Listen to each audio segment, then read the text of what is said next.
Yeah, I don't think it's over. You know, this revolution wasn't going to succeed in 1 week, and I'm not sure it's been successfully crushed in 2 weeks. If you look at the history of these things, they go up and down.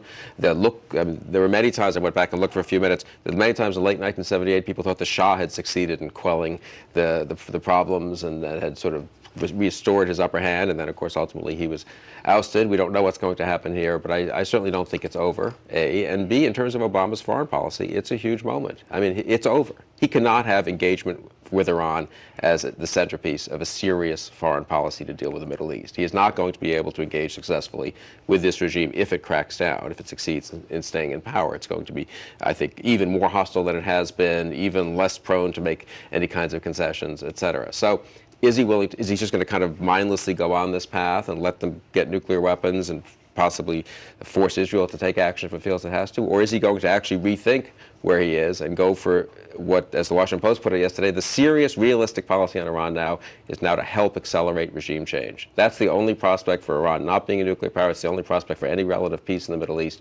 And there are ways to do that with serious sanctions, not waiting for Russia and China. Let's see if Obama is able to rethink his Iran policy in light of changing reality. This is the centerpiece of President Obama's own personal foreign policy, and he will be judged by this. And if he stays on a course of sort of pathetically hoping that he can engage this regime when he can't, and they just chug ahead to nuclear weapons, and maybe Israel feels it has to attack them, and we end up in a really terrible place 9 months from now, or a very dangerous place 9 months from now, I think that's a huge problem. And I think it's not out of the question that he rethinks this.